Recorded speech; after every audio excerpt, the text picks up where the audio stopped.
The rain had been falling for 3 hours straight when Emmett Hawkins first saw her, crouched beside the livery stable wall like something the storm had tried to swallow whole, her arms wrapped around a wooden box like it was the last solid thing left in the world. Emmett had ridden into Redemption Creek, Texas, in the autumn of 1882 with nothing more pressing on his mind than a warm meal, a dry bunk, and maybe a conversation with the town's land broker about some acreage out along the Sweetwater River. He was 28 years old, broad across the shoulders from years of cattle work, with calloused hands and a face that the sun had weathered into something honest-looking, if not classically handsome. He had ridden from the Double Bar ranch outside of Abilene after the old foreman had passed, and the new management had decided they wanted younger men who would work for less. Emmett had too much self-respect for that, and he had a small amount of savings tucked in his boot, and he had heard that the land around Redemption Creek was both fair in price and rich in grass, and that was enough to point him south. He had not heard anything about a woman crouching in the rain over a box of letters. He almost rode past her.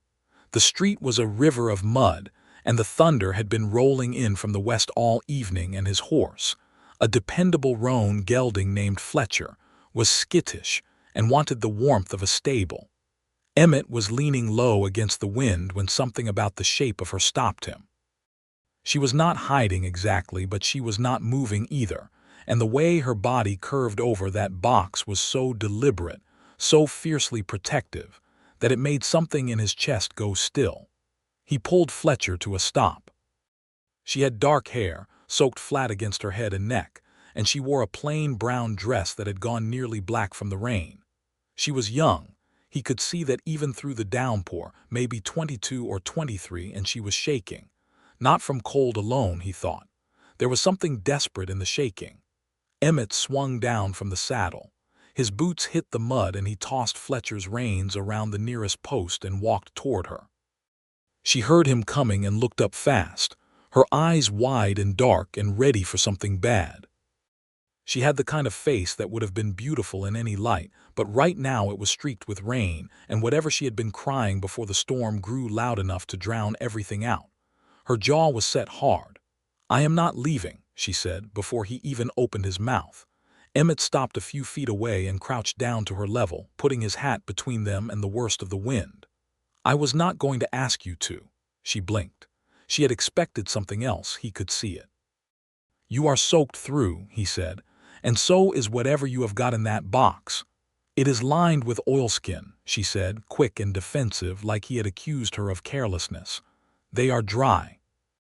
He nodded like that was a perfectly reasonable thing to say while sitting in a mud river in a Texas thunderstorm.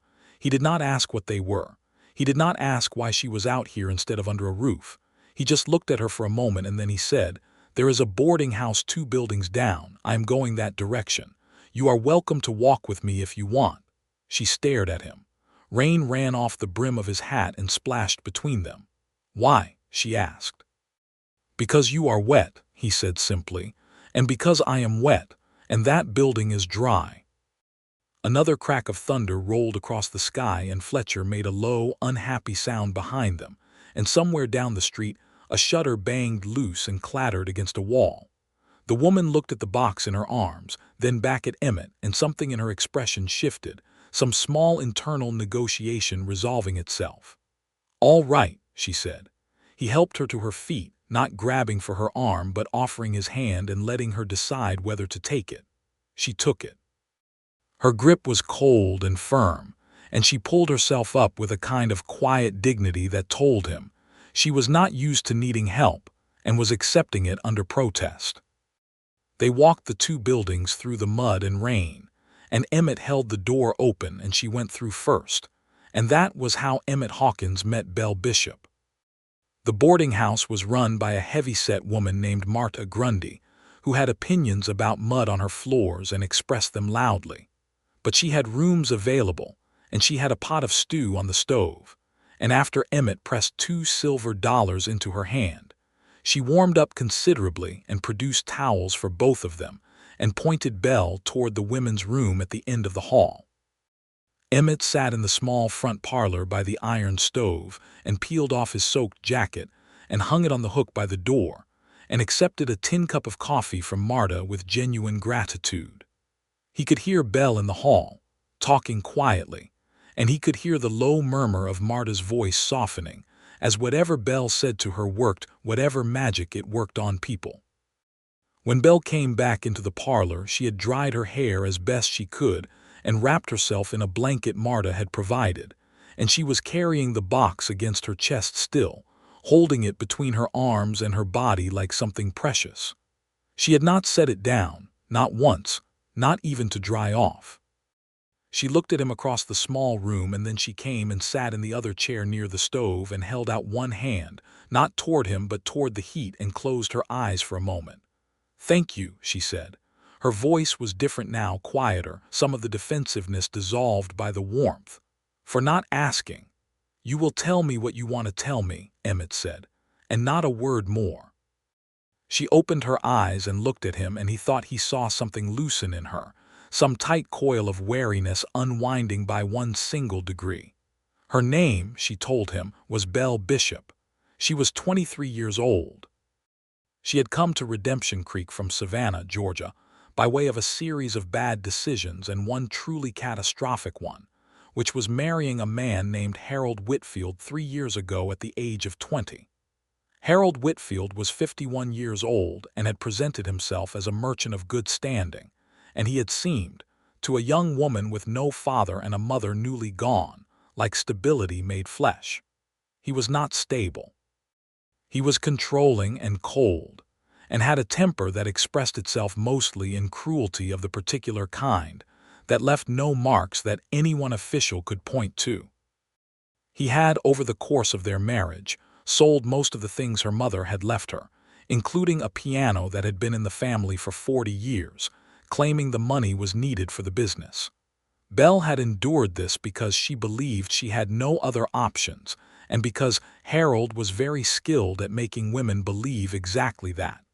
What had changed was a letter, or rather, letters plural. Harold had a cousin in Texas named Dora Whitfield, who had written to Belle in secret for 2 years, mostly because Dora was a plain-spoken woman who believed Belle was being treated like a servant and less than, and Dora had never liked her cousin Harold even when they were children together. The letters from Dora had been like small windows in a room with no air. And then, 4 months ago, Dora had written something specific. She had written that there was a position in Redemption Creek, Texas, teaching school, and that a woman with Belle's education and disposition would be well suited to it, and that Redemption Creek was the kind of town where a person could start over properly, and that Dora had a spare room. Belle had taken the letters, all of them, every one Dora had ever sent her, and she had packed a single bag, and she had left Harold Whitfield's house in Savannah while he was at his Thursday card game. She had traveled by train and then by stagecoach and then by hired wagon, and she had arrived in Redemption Creek that afternoon to find that Dora Whitfield had fallen ill 2 weeks prior and was currently staying with relatives in San Antonio recovering from a fever. The neighbor who gave Belle this news also told her, with the kind of neighborly helpfulness that felt more like a knife, that the schoolteacher position had been filled the previous month by a man from Austin. Belle had thanked the neighbor and walked out into the beginning of the rain and sat down beside the livery stable wall because her legs had simply stopped cooperating, and she had held the box of letters because they were the only thing she could think of to hold on to. That was when Emmett had found her. Emmett listened to all of this without interrupting. He was not a man who filled silences with noise. He let her talk, and he drank his coffee, and the stove crackled, and the rain hammered the windows, and when she finished, she looked at him like she was bracing for judgment or advice, or one of a dozen other things that people gave you when you told them your troubles.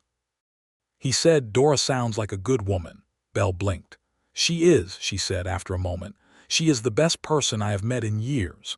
You have enough money to stay here a week or two while you figure things out." Belle's chin came up slightly. "I have enough." He nodded and did not push it. He told her his own situation briefly, the way men who are not used to talking about themselves tell things, in the rough outline without the texture. He was a cowboy between work looking at land, had some savings, no particular attachments. He had been in the cattle business since he was 16, and he knew horses and grass and weather and not much else, but he knew those things very well. "That sounds like a lonely life," Belle said. She said it without pity, just observation, the way someone who has also been lonely says it when they recognize the shape of it. "It has been," he admitted. "I am hoping land of my own changes that." Marta appeared in the doorway and told them supper was ready if they wanted it, and they both discovered they were tremendously hungry, and they ate together at the small table in the kitchen, with Marta making conversation at them like artillery fire, covering topics from the weather to the new minister, to the scandalous price of flour. And Emmett and Belle ate and responded when required and occasionally caught each other's eyes across the table, and something small and warm passed between them. After supper, Emmett showed Belle the box. He did not ask her to. He meant to bid her good night and let her go to her room, and that was all. But at the foot of the stairs she hesitated and turned and looked at him and said, "You never asked what was inside." "No," he agreed. "Most people would have." "I figured it was yours," he said. "Whatever it was." She looked at the box for a moment and then looked at him. "They are letters," she said, "from a woman named Dora who reminded me that I was worth more than what I had settled for." She paused. "I suppose I wanted to protect them because they were the only evidence I had of that." Emmett looked at her in the lamplight of the hallway, her dark hair still slightly damp, her eyes clear and direct and very tired, and he felt something he had not felt in a long time, maybe ever felt quite this precisely, something like recognition. "Good night, Miss Bishop," he said. "Good night, Mr. Hawkins," she said, and she went up the stairs with the box of letters under her arm. Emmett stood at the foot of the stairs for longer than was strictly necessary before he remembered himself and went to check on Fletcher. The morning came bright and clean the way mornings do after heavy rain. The sky washed to a color that was almost painful in its blueness. The streets of Redemption Creek still muddy but steaming gently in the early sun. Emmett was up before dawn out of habit, and he had Fletcher fed and groomed, and was standing in the street drinking coffee from a tin he had talked Marta into loaning him when Belle came out of the boarding house. She wore a different dress, deep blue, one she had apparently had in her bag, and her hair was up and proper, and she looked so different from the rain-soaked woman crouched in the mud that it almost stopped him short. Almost. The eyes were the same. That directness, that watchfulness, those were the same. "You are up early," she said. "Cattle work trains it into you," he said. "Coffee." She accepted the cup and wrapped both hands around it and looked at the street. "I am going to see if there is any other teaching work to be found," she said, "and I need to find out about sending word to Dora. I want to know how she is." "There is a telegraph office on the main street," he said. "I saw it when I rode in." She nodded, practical and purposeful, organizing her morning. He liked that about her already, the way she moved through difficulty without collapsing into it. "I am going to speak with the land broker today," he said. "The office should be open by 8. "Are you set on buying land?" she asked, not challenging, curious. "Been thinking about it for 3 years," he said. "I want something that is mine, something permanent." She was quiet for a moment. "I think I understand that," she said, and he believed she did. They parted ways on the main street, her toward the telegraph office and him toward the land brokers, and Emmett told himself firmly that he had his own business to attend to, and that Belle Bishop had made it very clear she was capable of attending to hers, and he directed his attention to the matter of purchasing land. The land broker was a man named Cecil Ames, thin and precise with spectacles, and a fondness for the sound of his own expertise. He had 3 parcels available in the area around Redemption Creek. The first was too rocky. The second was too close to a disputed property line that Cecil explained at great length and Emmett listened to with diminishing patience. The third was 240 acres along the eastern branch of the Sweetwater River, with good grass and a creek that ran year-round and a house on it. A real house, not a cabin, built by a family named Prout who had decided Texas was not for them and had returned to Virginia. Emmett asked what kind of shape the house was in. Cecil said, and he said this with the careful precision of a man choosing words like he was selecting tools, that the house was solid and the roof was sound and the fireplace drew well, and it needed work in the way that any house needed work when it had been empty a season, but it was livable. Emmett asked the price. Cecil told him. Emmett was quiet for a moment, doing arithmetic in his head. He had enough just if he was careful and if the first season of cattle went well enough to cover the taxes. He said he would like to see it. Cecil said he could take him out tomorrow morning. Emmett said tomorrow morning would be fine. He walked out of Cecil Ames's office into the bright October sun, and he was thinking about grass and water rights and fence lines. And then he turned and nearly walked directly into Belle Bishop, who was coming out of the general store next door with a paper-wrapped parcel under one arm and a determined expression that dissolved briefly into surprise. "Did you send your message to Dora?" he asked. "I did," she said. "The telegraph man says I should have a reply by evening if Dora's people in San Antonio have access to the line." "Good." He fell into step beside her without quite deciding to. "Did you find anything in the way of teaching work?" She made a sound that was not quite a sigh and not quite a laugh. "I spoke to the minister, a Reverend Calloway, who seemed to think I was asking to be given the church, not to teach school. And I spoke to a man at the general store who told me there was a family out east of town who had been looking for a governess for their children, a family named Alderton." "That sounds promising." "They are very particular people, according to the man at the general store," she said. "Which I interpreted to mean difficult." "Difficult does not necessarily mean impossible," Emmett said. She glanced at him sideways. "No," she agreed, "it does not." They walked together a little further, and then Belle stopped outside the boarding house and turned to face him with a directness that he was already coming to associate with her specifically. "Why are you being so kind to me?" she asked. "You do not know me." Emmett considered this seriously, because it deserved a serious answer. "I know enough," he said. "I know you were sitting in the rain protecting something that mattered to you and not asking anyone for help. That tells me something." She looked at him for a long moment. "What does it tell you?"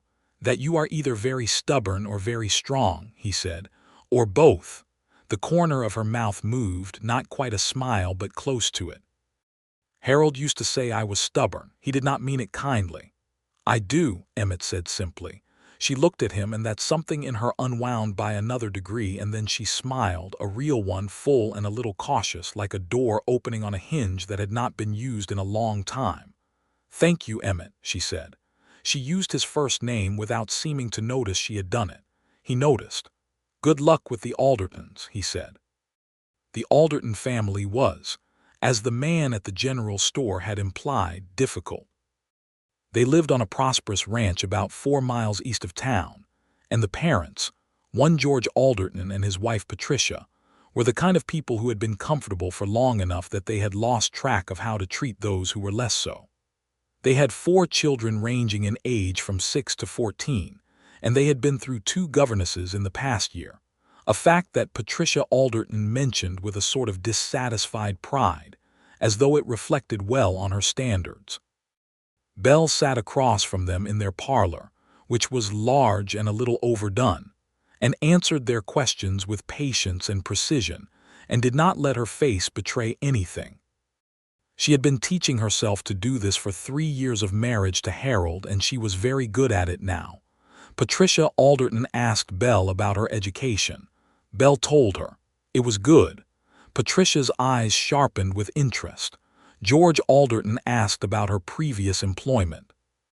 Belle paused here, a fraction of a second, and then she told him she had been managing a household in Georgia for the past 3 years, which was true, and that she was newly arrived in Redemption Creek, which was also true, and that she was looking for work that would allow her to put her education to use, which was entirely true. George looked at Patricia. Patricia looked at the ceiling briefly and then back at Belle. They offered her the position, room and board included plus a small salary, beginning the 1st of November, 3 weeks away. Belle said she would need to give it some thought and would have an answer by the end of the week. She drove back to town in the hired buggy she had rented for the trip, and she thought about it the whole way, turning it over in her mind. Room and board at the Aldertons would solve the immediate problem of money. But it would also mean living out at the ranch, 4 miles from town, in a household where she would be somewhere between guest and servant and teacher, dependent again on other people's goodwill, which was a position she was beginning to realize she disliked on a fundamental level. Still, it was work. It was honest work, and it gave her time.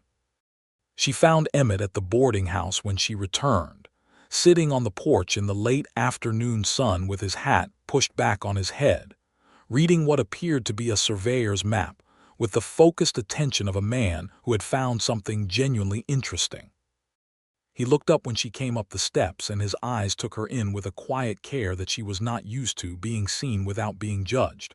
"How were the Aldertons?" he asked. She sat down in the other porch chair and set her bag on the floor beside her. "They offered me the position." "Good. I told them I would think about it." He folded the map and set it across his knee. "Are you going to take it?" "I think so," she said. "I do not love the idea of living out there, but it is practical." "You said the children are between 6 and 14. "Yes, 4 of them. Children that age need someone interesting to learn from," he said, "or they stop listening entirely." "I imagine you would be interesting." She looked at him, a little startled. "What makes you say that? You crossed the country alone with a box of letters and a bag, and you sat in the rain rather than leave the things that mattered to you," he said. "That is an interesting person." Belle felt something warm move through her chest, something she did not have a precise name for but which she recognized as being close to the feeling Dora's letters had always given her, the sense of being truly seen. "You are good at saying the right thing," she said. "I do not say much," he said. "Maybe that helps," she laughed. A real laugh, surprised out of her, and it changed her whole face, made her look younger and lighter and like someone who had been very tired for a very long time and had briefly forgotten to be. Emmett watched her laugh, and he thought that whatever it took to get more of that sound out into the world was probably worth doing. The telegraph reply from Dora came just before supper, relayed to the boarding house by the telegraph operator's boy. Dora was recovering well. The fever had broken. She expected to be home in Redemption Creek within a month's time. She was furious with herself for being sick and missing Belle's arrival. She was sorry about the teaching position. She had absolute faith in Belle. She sent her love. Belle read the message twice and pressed it against her chest, and then looked up at the ceiling and breathed out slowly through her nose, the way people do when they have been holding something tight for a long time and have just been given permission to ease their grip slightly. She tucked the message carefully into the box with Dora's letters. That evening after supper, Emmett and Belle sat on the boarding house porch again in the cool October night, wrapped in their respective coats, and they talked. They talked the way people talk when they have been short on honest conversation for a long time, with a kind of urgency underneath the ordinary surface of it, covering topics easily, and then going deeper without quite meaning to. He told her about growing up in Missouri, one of 4 boys, his father a farmer who loved his land and worked himself down to the bone for it, his mother a woman who could make something out of nothing and had, repeatedly. He told her about how he had come south at 16 looking for work, and found it on a cattle drive and never really stopped moving after that.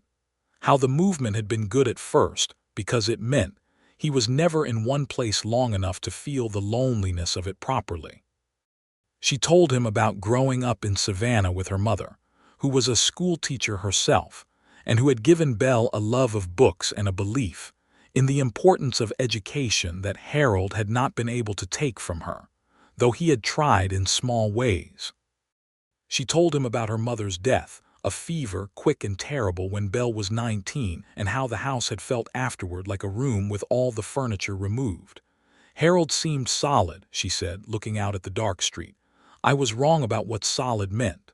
You were 19 and you had just lost your mother, Emmett said. That is not a good time for anyone to make clear judgments. I know that now, she said. It has taken me some time to stop blaming myself for not knowing it then. He looked at her profile in the lamplight from the window. Do you still blame yourself for it? She was quiet for a moment. Less, she said. I am working on less. He nodded slowly. He understood working on something. He had been working on things himself for years, the habit of solitude that had become a wall, the way he had learned to keep his own counsel so well that he had nearly forgotten how to share it. They sat in comfortable quiet for a while after that, not needing to fill it. Later, lying awake in his narrow bunk, Emmett stared at the ceiling and tried to be rational about things. He had known Belle Bishop for less than 2 days. She was a woman in a complicated situation, newly freed from a bad marriage, trying to put herself back together in a new place, and she did not need a cowboy with a surveyor's map and a dream about river grass complicating that process. He told himself this firmly and believed it almost entirely. In the morning they rode together out to the Prout place, which had become in Emmett's mind the place he was going to buy, and it was not a thing he had planned or arranged. It was simply that over breakfast Belle had asked where the land was, and he had described it, and she had said it sounded like it might be lovely, and he had said, before he thought about it, that she was welcome to come along if she wanted. She had wanted. Cecil Ames led them out in his wagon, looking mildly surprised by the addition of Belle, but too professionally cautious to comment on it. The road east of town wound through scrub oak and cedar, and then opened into a long river valley, and the Prout house sat on a rise above the river bend, 2 stories of good timber and stone, with a long porch running the full front of it and windows that looked out across the valley like eyes. Emmett stood in the yard and looked at it for a long time. Belle stood beside him and looked at it too. It needs paint, Cecil offered, and the back fence needs mending, but the well is good and the river holds water year-round according to the county records. The grass is good, Emmett said, looking out at the pastures, already seeing where cattle could graze and where he could run a fence and what the land would look like in spring. It is beautiful, Belle said quietly, not to either of them in particular. He looked at her standing there in the October light, looking at the house and the valley with a kind of longing that she probably did not realize was showing on her face, and something in him made a decision that his practical mind had not yet caught up to. They went inside and walked through the rooms. The front room was large, with good light from the east-facing windows. The kitchen had a proper iron stove and a deep stone sink. Upstairs there were 3 bedrooms, all of reasonable size, and a 4th smaller room at the end of the hall that the Prouts had apparently used as a study. Belle stopped in the doorway of the study and looked at the empty shelves that lined 2 walls of it, and Emmett watched her and did not say anything about what he saw in her face. This was someone's reading room, she said. It was, Cecil confirmed. Practical waste then, Belle said quietly to herself. Leaving. They went back outside and Cecil showed Emmett the barn and the outbuildings and the state of the pasture fences, and Belle walked along the river bank a little way by herself, looking at the water. Emmett told Cecil he would take it. Cecil looked slightly startled by the speed of this, but recovered quickly and began talking about when they could arrange the paperwork. Emmett half listened and watched Belle out by the river, crouched down at the water's edge looking at something, and he thought that the word permanent had taken on a slightly different shape in the last 24 hours. They drove back to town in the mid-afternoon, Cecil pleased with his commission and chatty about it, and Belle sat beside Emmett on the wagon seat, and the road was smooth enough that their shoulders occasionally touched with the movement of the wagon, and neither of them moved away. You are really going to buy it, she said. I really am. That is brave, she said. He glanced at her. Buying land, deciding to stop moving, she said. Some people cannot do it. They think they want to, and then the walls close in. I have thought about it long enough that I am not afraid of the walls, he said. I think I have been afraid of the empty space inside them. She was quiet for a moment. I understand that too, she said. 3 weeks passed. They were among the most significant 3 weeks of Emmett Hawkins's life, though he tried not to place too much weight on them as they were happening for fear that the weight would crush something that was still very new and very fragile.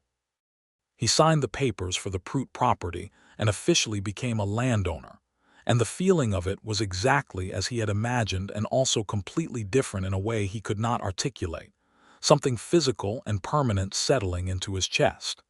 He began going out to the property every day to assess what needed doing and to begin doing it. The back fence was indeed in poor repair, and he spent 3 days walking it and resetting posts. He checked the barn roof and found it sound except for one section that he repaired himself with timber bought from the mill in town. He cleared out the house, aired it, scrubbed the floors, had the chimney swept by a boy in town who did such things. Belle went out to the Alderton ranch and began her work as governess. She came back to the boarding house in town on her day off, which was Sunday, and those Sundays became, quickly and without either of them designing it, something Emmett structured his week around.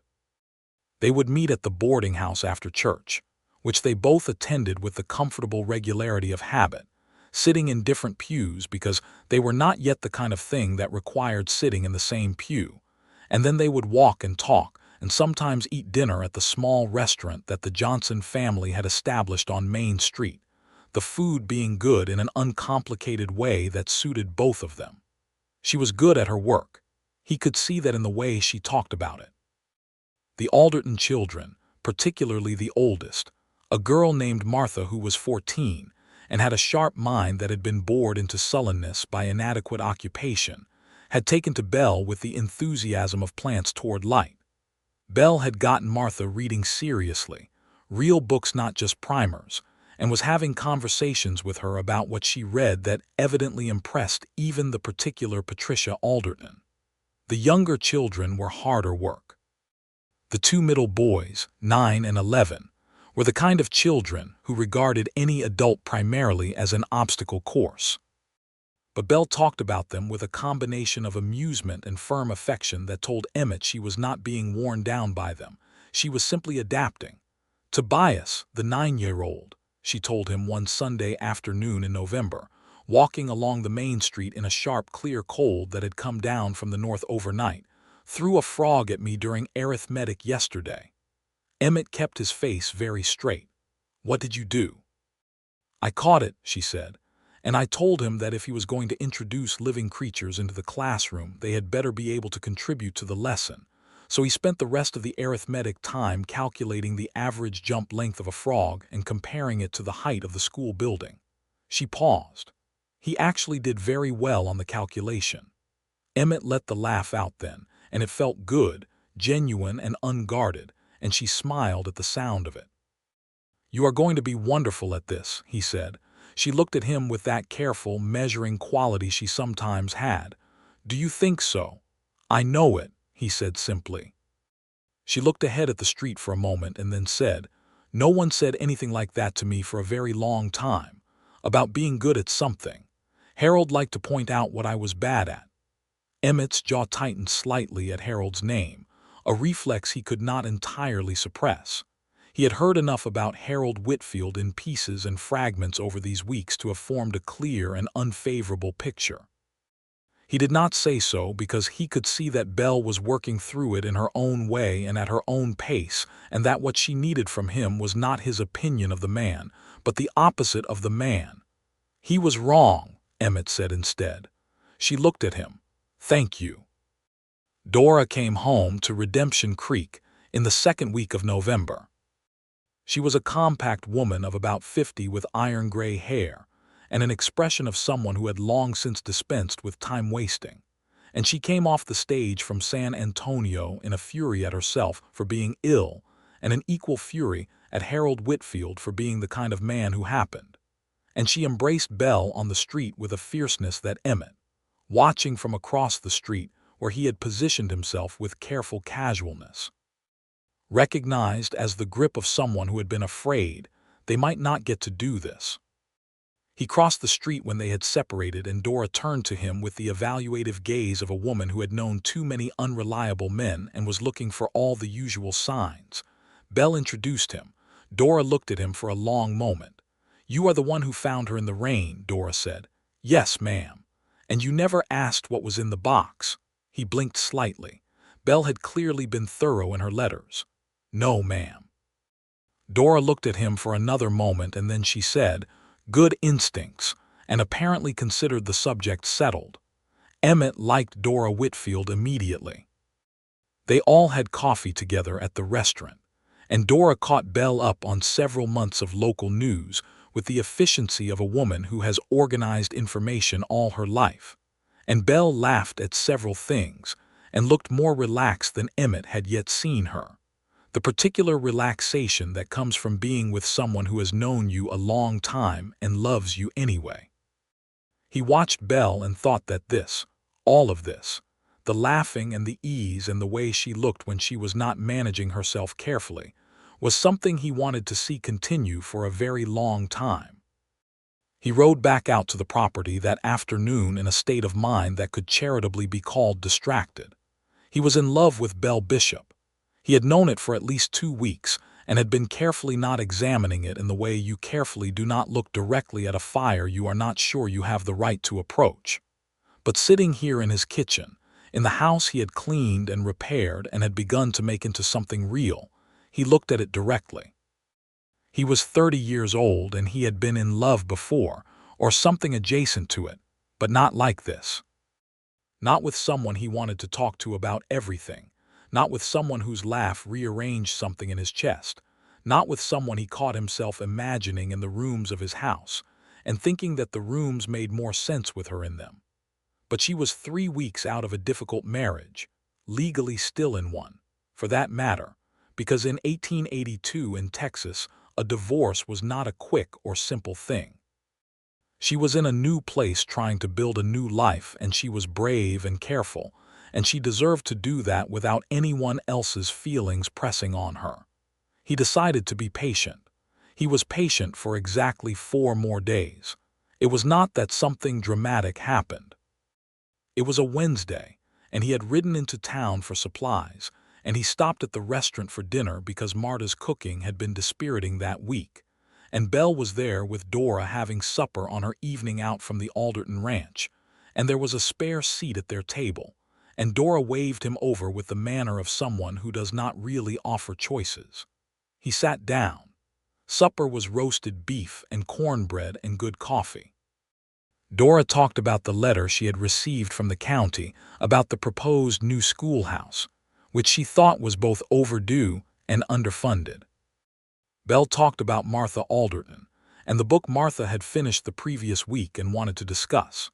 Emmett listened and ate and said what seemed useful.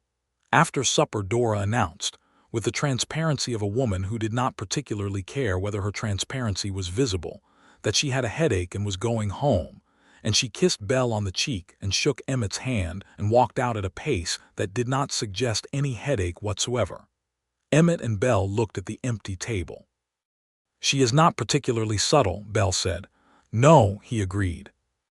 They walked out together into a cold November night, clear and full of stars, the kind of sky the West did particularly well, enormous and particular, with the Milky Way laid across it like a river. They walked without discussion in the direction of Dora's house, where Belle would stay on her nights in town.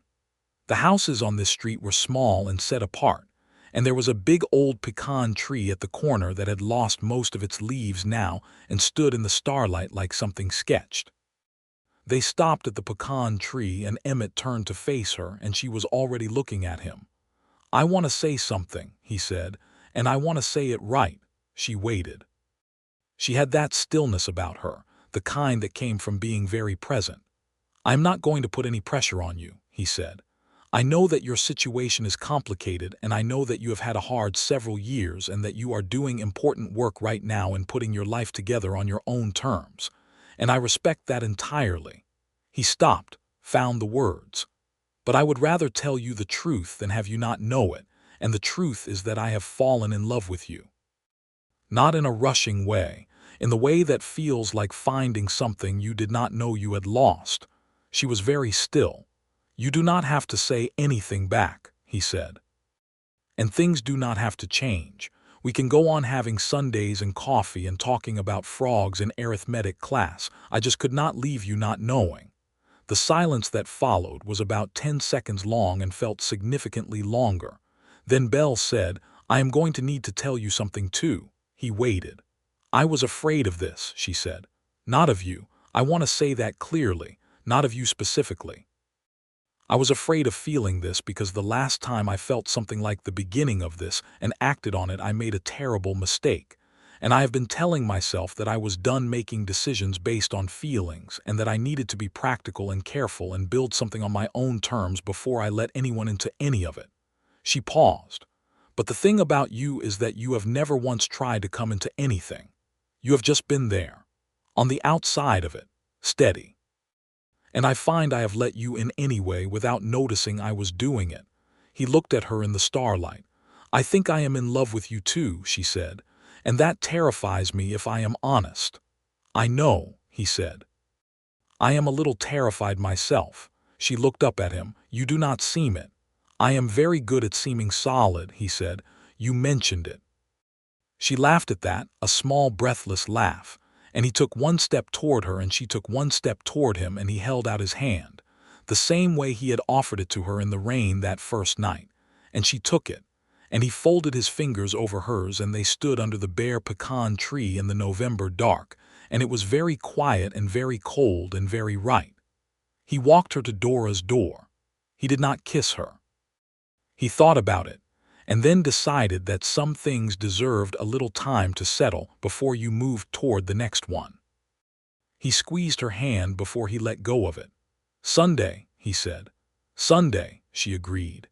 He rode back out to the property under that enormous sky and he walked through his house in the dark, all the rooms of it, and for the first time in his life it did not feel empty. The weeks that followed were some of the most fully alive Emmett had felt. He worked the land during the day, building fences and seeing to the barn, and negotiating the purchase of a small starter herd from a rancher named Alvara who ran cattle south of town, and who drove a very hard bargain but was scrupulously honest about it, which Emmett respected. He worked hard and thought about the future, and on Sundays he was in town.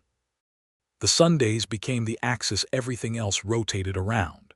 He and Belle walked and talked and had dinner, and occasionally in the evenings they would sit in Dora's parlor, where Dora would read and pretend not to listen while Emmett and Belle talked about things that mattered to them. He told her about his brothers, two of whom he was still in contact with by letter, one of whom had gone so far west he had fallen off the edge of his knowledge.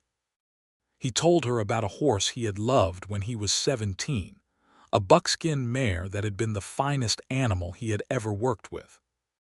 He told her about what he wanted the ranch to be in 5 years and 10 years, the cattle operation and eventually some horses bred for working and eventually, maybe, a house that really deserved to be called a home. She told him about her mother's teaching, what she remembered of watching her mother in the schoolroom, the patience and the love of it. She told him about the books she had read in secret at Harold's house, hidden under the board in the closet because Harold disapproved of what he called excessive reading in women, and had twice taken books from her and thrown them in the fire. She said this without drama but with a quiet fury under it that told him the wound was still clean. "I have shelves," he said, "empty ones, in the study at the house if you ever wanted to put some books in them." She looked at him. "Not as anything more than what they are," he said quickly. "Just shelves that are empty and could hold things." She was quiet for a moment and then she said, "I would like to see those shelves." The following Sunday he brought her out to the property for the first time. Dora came with them, because in 1882 these things were done with a degree of propriety, and Dora sat in the wagon with her knitting and declined to comment on much except the quality of the grass, which she said was excellent.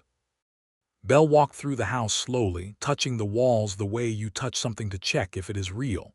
She stood in the kitchen for a long time looking at the deep stone sink and out the window at the river valley. She went upstairs and stood in the doorway of the study with the empty shelves and was quiet. "Emmett," she said. "Yes," he said from the hall behind her. "This is a good house." "I think so." She turned to look at him. "I want you to know," she said, "that I am going to write to a lawyer in San Antonio about the matter of the marriage. Dora says there is a man there who handles these things and that the grounds I have should be sufficient." He nodded carefully. "It will take time," she said. "These things take time. I know. I am telling you because I want you to know that I am not waiting," she said. "I am moving toward something, toward this." She gestured, a small motion that included him and the house and possibly the whole valley. "I am just also being practical about the steps." "I know that too," he said. "I am not going anywhere." She looked at him with those clear dark eyes, and he thought she might say something more, and then, instead, she stepped forward and went up on her toes and kissed him, brief and soft and definite. And then she stepped back with a slight color in her cheeks. "That is all for now," she said, with a composure he found extraordinarily charming. "All right," he said, keeping his voice very level.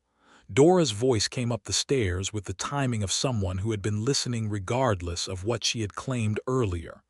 "Are you two going to look at the barn, or shall we simply stand in the house all afternoon?" Belle laughed and Emmett laughed, and they went to look at the barn.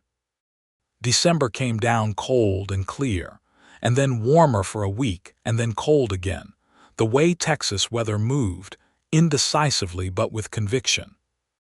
Emmett bought 10 head of cattle from Alvara and arranged for them to be delivered in January, and he built up the feed supply and repaired the final section of the pasture fence, and felt the satisfaction of a man watching a plan take shape.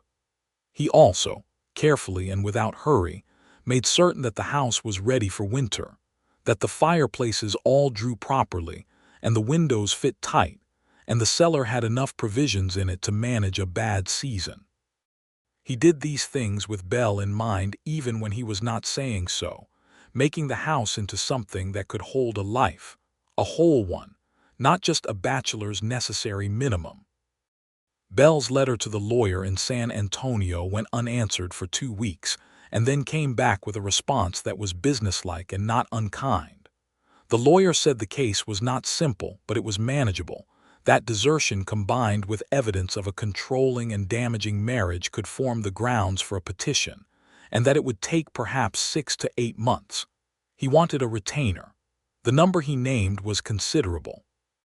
Belle told Emmett this on a Sunday in December, not to ask him for money, but because she had promised herself to tell him things as they stood, not as she wished they stood. Her voice was steady and her hands were not. Emmett said, "I have the money."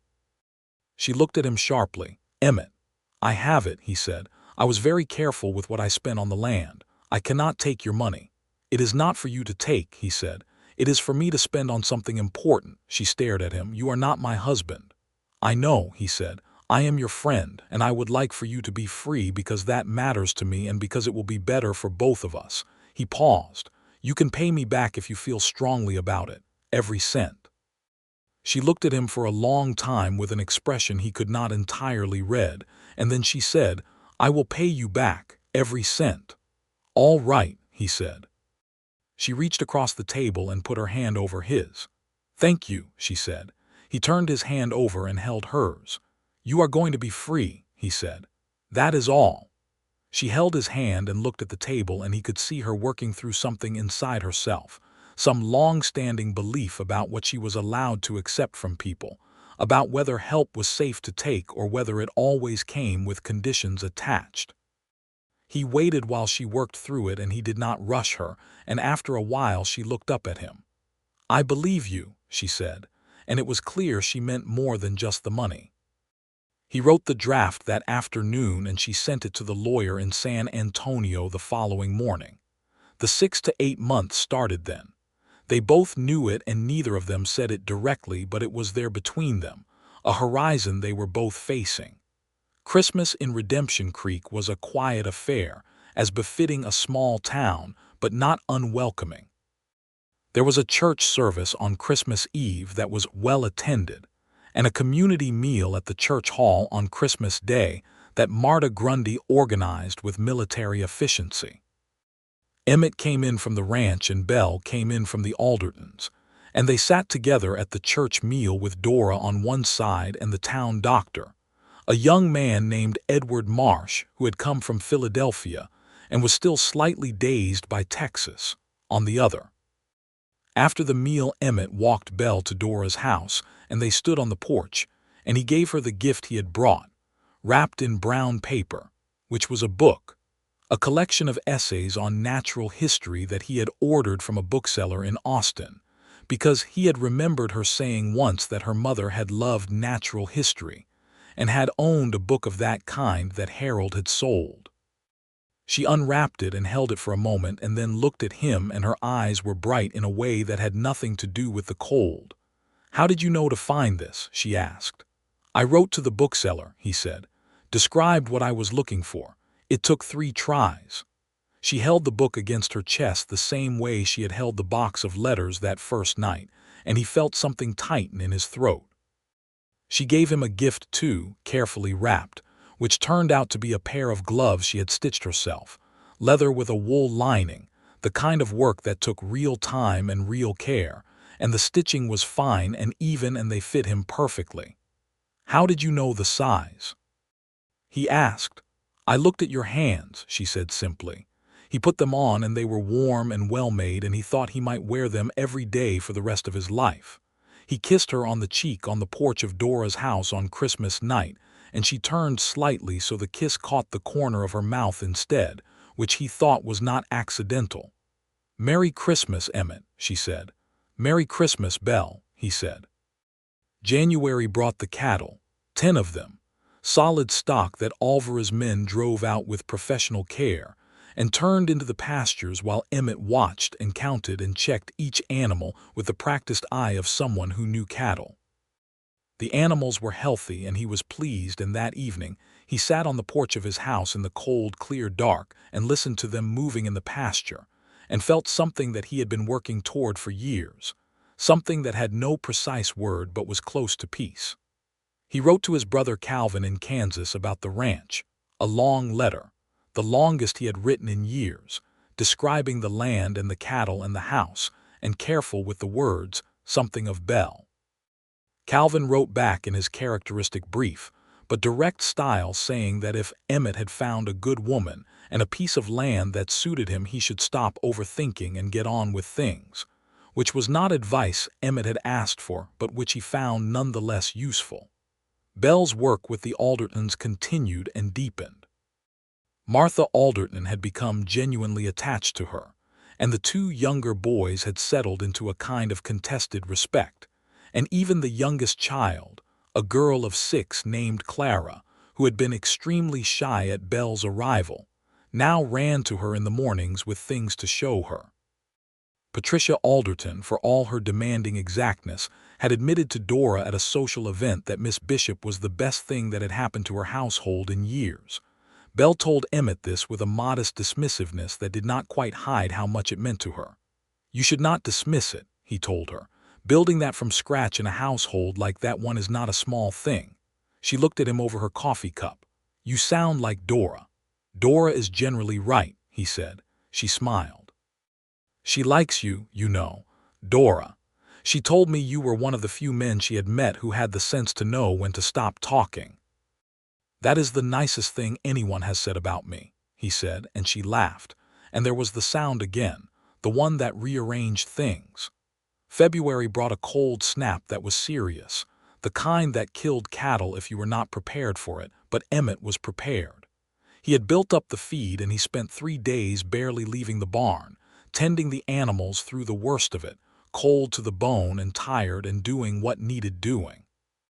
When it broke, he rode into town feeling weathered and somewhat triumphant, and found Belle at the restaurant with Dora. She looked at him when he came in, and her face did something complicated, and then settled into relief. "You look like you have been through something," she said. "I have," he said, and sat down and accepted the coffee she pushed toward him. "Were the cattle all right?"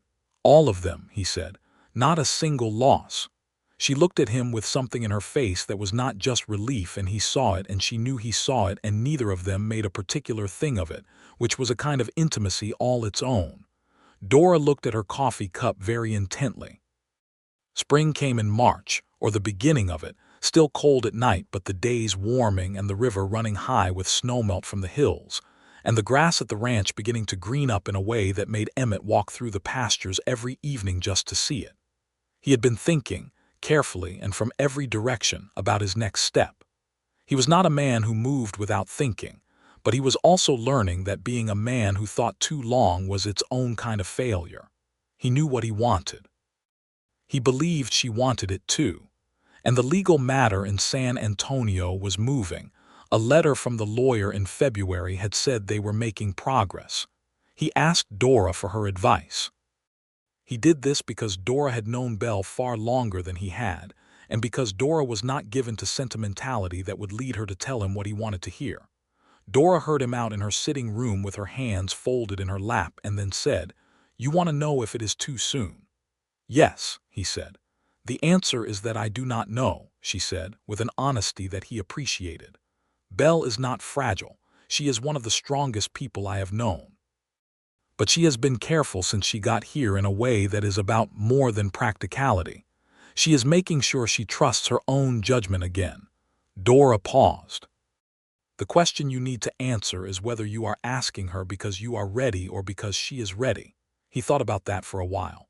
"Both," he said, "but I will wait for her to be certain." Dora looked at him. "That is the right answer," she said. "I believe she is nearly there. I am telling you that as someone who knows her."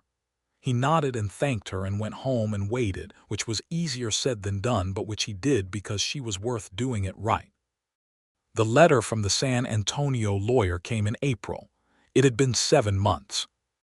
The petition had been reviewed, the grounds had been found sufficient, and Harold Whitfield had been legally notified and had not contested, whether out of lack of interest or because his lawyer had advised him the grounds were sound. The divorce was granted. Belle Bishop was, as of the 12th of April, 1883, legally free. Dora sent word to the Alderton Ranch and Belle rode into town on the first horse available, which was George Alderton's somewhat unreliable gray mare, and she came directly to Dora's house. Emmett happened to be there, as he frequently happened to be on Wednesday afternoons when he was in town for supplies. He had not planned this particular Wednesday to coincide with this particular letter, but he was not sorry it had. Belle came through Dora's door with the letter in her hand and her face doing several things at once, and Dora was immediately on her feet and embracing her, and Belle held onto Dora for a long moment and then stepped back and looked across the room at Emmett. He did not say anything. She looked at him, and he could see the complexity of it all moving through her. The relief and the grief and the anger she had carried for years and the strange feeling of something finally being over. He stayed where he was and let her have all of it. Then she crossed the room and put her arms around him, and he held her, carefully at first and then with the full reassurance of his arms and his solidity, and she pressed her face against his shoulder and let out a long shaking breath. "It is done," she said. "It is done," he confirmed. She pulled back and looked up at him, and her eyes were wet but her chin was up and she looked like herself, like the truest version of herself, the one he had been watching emerge for the past months. "I need to pay you back," she said. "There is no hurry," he said. "I have savings now," she said. "I have been saving from the Alderton salary for months. I want to pay it back." "All right," he said. "Whenever you are ready."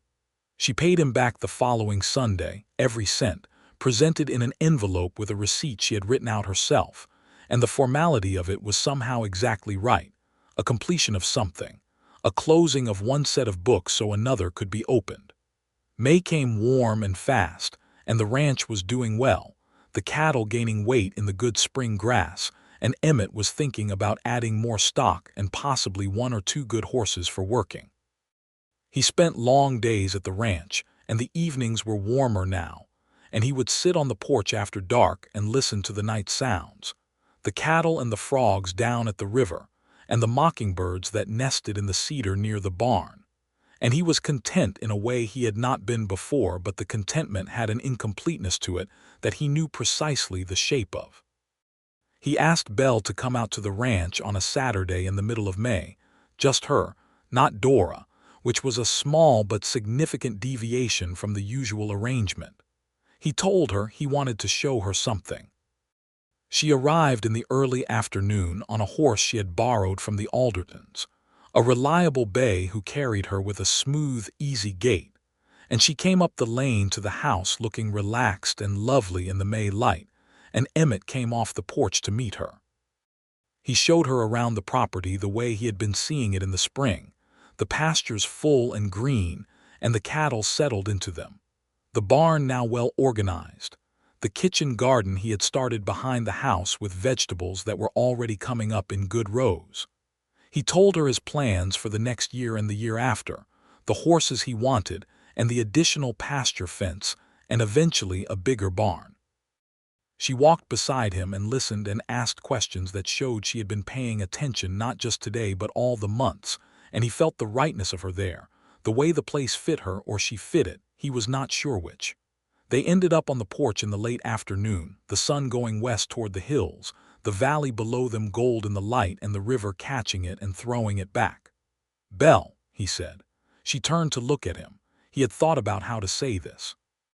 He had thought about it for a long time, but now that the moment was here he found the careful words had all gone, and what was left was simply the truth of it. "I love you," he said. "I have loved you since the rain, if I am honest, or something very close to it. And I want to ask you something, and I want you to know that whatever your answer is, I am going to remain exactly what I have been to you, because that is not dependent on anything you choose." He paused.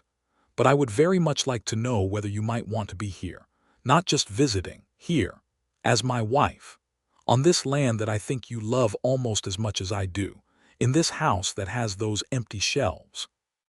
She was very still. "You do not have to decide today," he said. "You do not have to decide quickly. I have been patient and I can be more patient." "Emmett," she said. "Yes." "Stop being patient for a moment and just look at me." He looked at her. She had her hands folded in her lap and she was looking at him with those clear dark eyes, and she was smiling, not the careful almost smile from the early weeks but the full real one, the door wide open on that rusted hinge. "Yes," she said. "My answer is yes." He blinked. "Yes." "I have been thinking about this for 2 months," she said, "which I believe is approximately the right amount of time, and I have not found a single reason against it except the ones that used to make sense and do not anymore, and the shelves in that study have been in my head since October." She paused. "So yes. If you are asking me to marry you, yes." He reached over and took her hand and held it, and she turned her hand over and held his back, and they sat on the porch of the Prout house, which was now the Hawkins house, in the May afternoon light, and looked at the valley together. After a while he said, "You know this is a hard life." "I have been in a hard life," she said. "At least this one is honest." He looked at her. "I will try to be worth choosing." She looked back at him. "You already are." "You have been for months." She paused. "You never asked about the letters. I remember." "That was when I knew," she said, "not consciously, but that was the moment. That you could be with someone in a crisis and give them the grace to have it on their own terms." She squeezed his hand. "That is a rare thing." They were married in June, on a bright Saturday in 1883, in the same church where they had been sitting in separate pews for months, Reverend Calloway performing the ceremony with a warmth that surprised Belle, given their first interview, which she had found somewhat dispiriting. The town turned out in the way that small towns do, not all of them knowing the couple well, but most of them knowing them enough. And Dora sat in the front row and cried without any self-consciousness whatsoever, which made Belle cry too. Emmett stood at the front of the church and watched Belle come down the aisle on Dora's arm, because she had no father and did not need one, and she wore a dress the color of deep water, not white. She had explained to him once, because she did not have the disposition for pretending things were different than they were, and she was the most beautiful thing he had ever seen. The vows, they said, were the traditional ones, and they said them with a directness that made even Reverend Calloway pause slightly before continuing, as though he recognized something in the manner of their speaking that was beyond the ordinary formality of the words. The reception was in the church hall, Marta Grundy providing the food and opinions in equal measure. And it was warm and loud and genuine. And Emmett danced with Belle to the fiddle music that the Johnson boy played with more enthusiasm than technique. And she laughed against his shoulder, and he thought that this, exactly this, was what he had been trying to find. They went home to the ranch in the long June evening, the two of them riding side by side on Fletcher and the borrowed bay, and the house was waiting for them in the last light, the windows golden with it, the valley below dark and peaceful, and full of the sounds of cattle and frogs and the river running over its stones. They stood on the porch together for a while before going in. "I feel something I do not have a word for," Belle said. "Tell me what it is like," he said. She thought about it. "Like being the right temperature," she said, "for the first time in a very long time." He put his arm around her and she leaned into him, and they watched the stars appear, one and then another, over the dark hills. Life on the ranch was different than what Belle had known, and the same in the ways that mattered. She was up at dawn with Emmett, had been a morning person all her life, and she found the rhythm of ranch work satisfying in its directness, the clear cause and effect of it, the way you could see the result of effort in a way that Harold's household had never allowed, where her work had been invisible by design. She kept her position at the Aldertons through the summer, riding out 3 days a week, because she liked the children and because the salary added to what they were building together, and because Martha Alderton was 15 now and deep into a course of reading that Belle did not want to abandon midstream. Martha was going to need more than Redemption Creek could offer her eventually, and Belle was thinking about that, about what could be done. In the fall, Dora came to her with news about the schoolhouse. The county had finally approved the funding, more of it than the original proposal and enough to build something proper, and they were looking for a teacher. A real teacher, not a governess, a full school with a real salary and all the children of the district. Dora told Belle this at the kitchen table of the ranch house on a Sunday afternoon, with Emmett sitting at the other end of the table cleaning a piece of tack and very carefully not being part of the conversation. Belle looked at Dora. "You are telling me this for a reason." "I am telling you because the school board is meeting next week and I am on it," Dora said, "and the position is yours if you want it." Belle looked at Emmett. He looked up from the tack. "Do not look at me for that answer," he said. "That is yours." She looked at him for a moment, and he held her gaze steadily, and she saw in it what she had always seen in him, the absolute willingness to let her be the full version of herself without requiring any piece of her to be smaller. "I want it," she said. Dora smiled the smile of a woman who had known what the answer would be. The school opened in January of 1884, in a new building on the east side of Redemption Creek with proper windows and a good stove and enough desks for 30 children. And Belle Bishop Hawkins stood at the front of it on the first morning and felt something that was not so different from what she had felt on the porch of the ranch in the May light, a rightness, a clicking into place.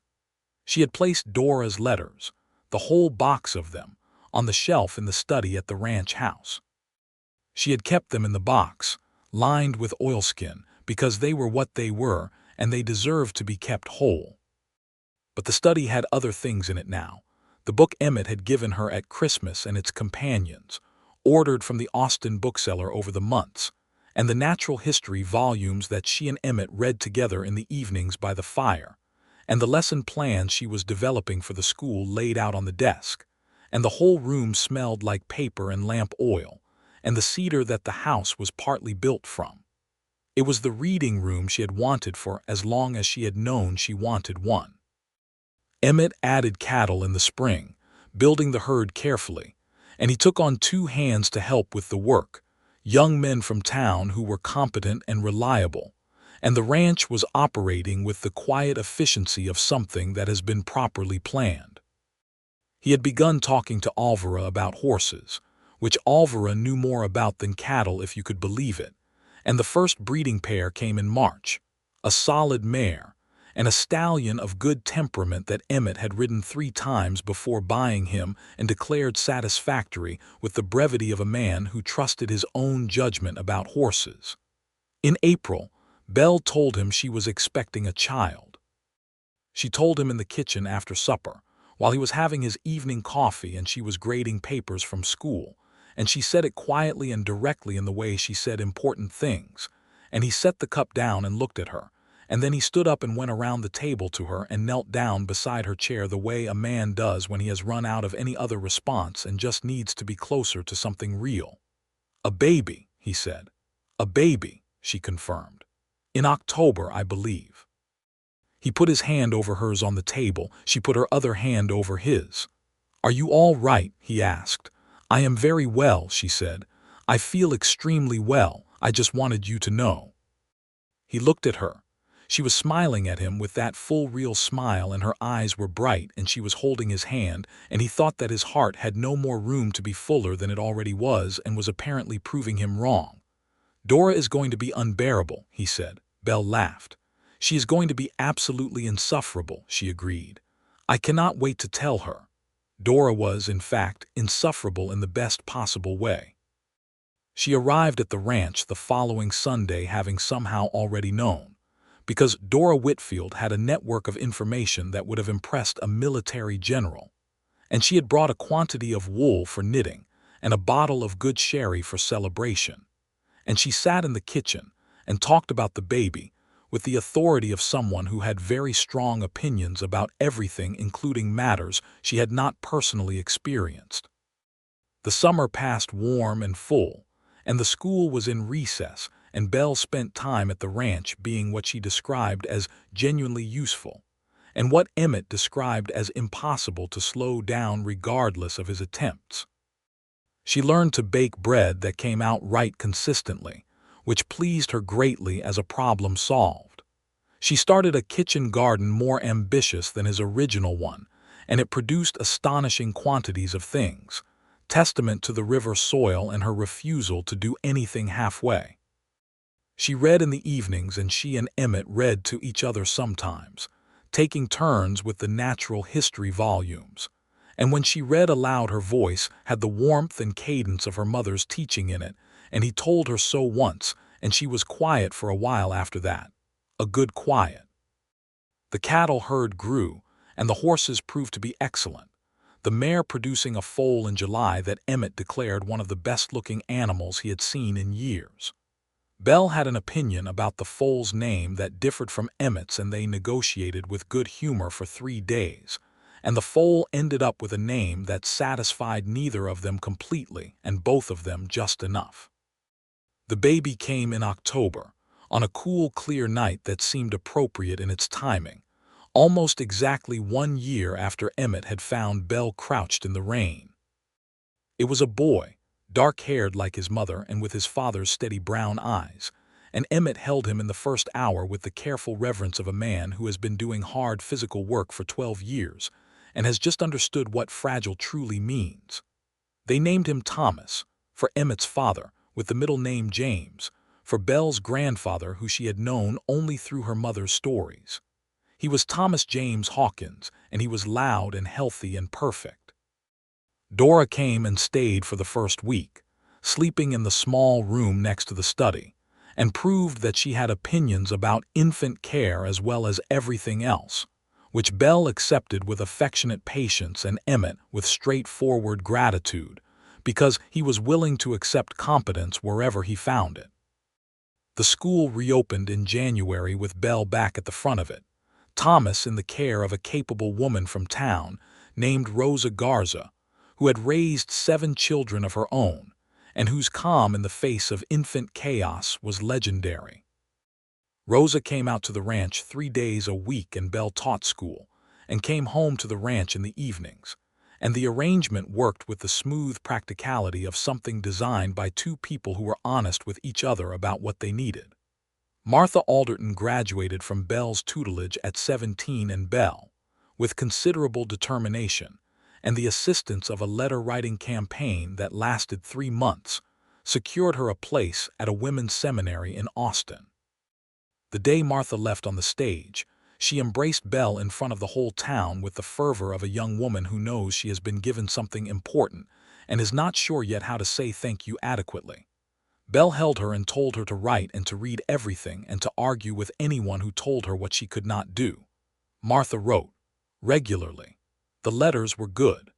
The years turned the way good years do, with the texture of things actually happening rather than merely time passing. The ranch grew, carefully and steadily, and became known in the county as a place that produced reliable stock and was run by people who knew their business. Emmett expanded the horse breeding, and it became in time the part of the operation he was most proud of, the horses going out to ranchers across 3 counties, each one a product of careful selection and the kind of patient work that good things require. The school became something the town was proud of, and Belle's students over the years went in directions that she tracked with interest, several of them going on to further education in Austin or San Antonio. One young man becoming a lawyer in San Marcos who wrote her a letter in 1890 that she kept with Dora's letters in the oilskin box. Thomas was a serious, curious child who followed his father around the ranch from the time he could walk, and followed his mother into the study in the evenings, and had opinions about everything, expressed with a directness that was clearly inherited from both sides. He learned to ride well, and to read well, and Belle considered both equally important, and Emmett agreed. In the spring of 1887 their second child arrived, a boy again, smaller and louder than Thomas had been, red-faced and emphatic in his first hours and apparently determined to remain so. They named him Daniel, and he was the light and terror of the ranch from infancy, climbing everything that could be climbed and some things that could not, requiring more supervision than 3 adults could ideally provide and receiving it cheerfully. Thomas regarded his brother with the measured patience of an oldest child who has had to make an internal adjustment and come out the other side of it. He taught Daniel to say the names of the horses before he could say much else, and was obscurely pleased when Daniel could identify each animal by sight at the age of 2. Dora grew older but not quieter, remaining the definitive social force of Redemption Creek, on the school board and the church committee, and several informal bodies that had no official names but considerable influence. She came to the ranch for Sunday dinner almost every week, her health holding and her opinions expanding, and she was godmother to both boys, and took the role with a seriousness that the boys found both comforting and slightly daunting. One evening in the autumn of 1888, when Thomas was 5 and Daniel was a year old and asleep, and Emmett and Belle were sitting together in the study after dinner, she reading and he going over the ranch accounts, and Fletcher, the horse, old now and retired from working and kept in comfort because some debts you pay in full, shifting in his stall outside. Belle looked up from her book and said something that had been sitting in her for a while. "I think about that night sometimes," she said. "The rain." He looked up from the accounts. He knew what night. "I was so afraid," she said. "Not of the rain, of everything, the whole thing. Coming all that way and having it be wrong again, the teaching job gone and Dora sick and everything I had trusted turning out to be another mistake. I was sitting there in the mud thinking that I had made the wrong choice again and that I simply did not know how to make right ones." He set down the accounts.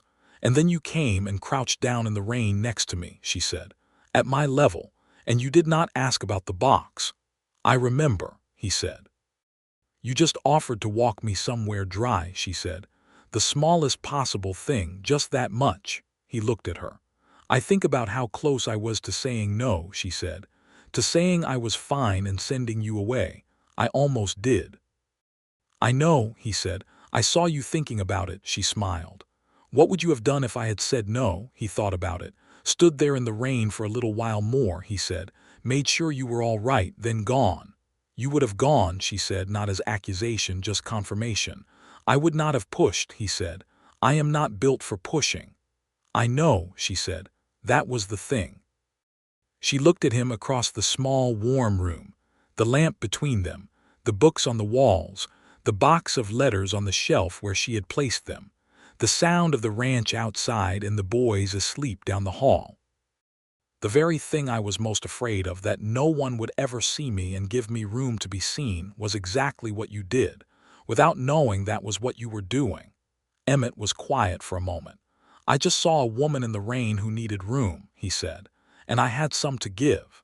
She shook her head slightly, the way she did when she thought he was being too modest. "That is a rarer thing than you believe." He got up from the desk and came to her chair and crouched down beside her the way he had crouched in the rain that first night, at her level, and she looked at him and he put his hand on her cheek. "I found the thing I was looking for," he said, "when I found you." She covered his hand with hers. "We both did," she said. He kissed her there in the study, among the books and the letters and the lamp oil and the cedar smell of the house they had made together. And outside the ranch was quiet, and the stars were out, and the boys were asleep, and the horses shifted in their stalls, and the river ran over its stones in the dark, steady and enduring as a good thing kept. The years continued to layer themselves in the way of years that are well spent, full of ordinary days that are not ordinary at all when you look at them from any distance. Emmett's horses became well known enough that he hired a dedicated hand to assist with the breeding program, a quiet man named Vidal Torres who had worked with horses in Chihuahua and who knew things about them that Emmett had not known and received with genuine enthusiasm. The two men worked well together, with the easy efficiency of shared purpose, and the Torres family became part of the fabric of the ranch. Vidal's wife Consuelo and their 3 children taking the bunkhouse that Emmett had expanded and improved. Belle thought about what she said and did not say regarding the way the world worked in 1882 and after. She knew that the Mexican families in the county worked twice as hard for half the respect, and that the few remaining Apache people in the territory were living with the consequences of decisions made in Washington by men who had never seen this land. She could not fix those things, but she could see them, and she taught her students to see them, and she insisted that the children in her school included those who might otherwise have been left out of the county's educational consideration. This created friction with certain members of the school board, and she engaged with that friction directly and without backing down, and Dora backed her up with the authority of someone who had been in the county long enough to outstubborn anyone. Daniel started school at 6, and was both the joy and the operational challenge of every school day Belle taught, which she handled with the same combination of affectionate firmness she had used on the Alderton boys, to general effect. He was brilliant and impossible, and she was proud of him in a way that expressed itself mostly as the refusal to let him get away with anything. Thomas at 9 was already showing a serious interest in the horse breeding, spending hours with Vidal learning things that Emmett observed with a quiet pride he expressed in very few words, because that was Emmett's way, and Thomas knew it and received it correctly. In 1892, on an October afternoon that was cool and clear in the way of October afternoons in that country, Emmett came in from the pasture to find Belle in the kitchen making bread, and the study door open and Thomas at the desk doing something with a book, and Daniel on the floor with a piece of rope he was practicing knots on, and the lamp lit already because the days were short now, and the smell of the bread and the cedar and the lamp oil all together. And Dora's voice from the parlor, where she had apparently let herself in, and was telling the empty room her opinion of the county commissioner's latest proposal. Emmett stopped in the kitchen doorway and looked at all of it. Belle looked up from the bread and saw him standing there, and something in his face made her set down the dough and wipe her hands and come to him. "What?" she said. "Nothing," he said. "Everything is good. Everything is exactly right." She looked at him and she understood, the way she understood most things about him now, with the certainty of 6 years of paying attention. She put her hand on his chest over his heart and he put his hand over hers. "Yes," she said. "It is." Behind them Daniel said, "I cannot get this knot right," and Thomas said from the study, "You are doing the loop wrong," and Dora said from the parlor, "The commissioner has never understood water rights, and I do not expect him to begin now." And the bread smelled good and the horses were in the pasture, and the river was running, and Emmett Hawkins held his wife's hand against his heart in the kitchen of the house that had once been empty and was now, thoroughly and completely, and in every room full. He thought of the rain. He thought of her crouched against the livery wall with her arms around a box of letters, protecting something that mattered to her against a storm she had not asked for. He thought of crouching down beside her, at her level, and not asking what was inside. He had known, in some way he could not have articulated at the time, that what was inside was none of his concern, that it was hers, that what mattered was the person holding it. He had been right about that. He had, in his careful and unhurried way, been right. "I love you," he said, simple and direct and entirely true. "I love you," she said, in a way I did not know was possible. The fire in the kitchen stove crackled, and the bread rose in its pan, and the boys argued pleasantly about knots, and Dora's voice continued with the assurance of a woman who expects to be heard. And outside the ranch was alive and well and permanent in the way that good things built with care and honesty are permanent, rooted in the good grass of the Sweetwater Valley, standing solid under the great Texas sky, as lasting as the river that had been running before any of them arrived and would run long after, carrying everything forward, which is what rivers do.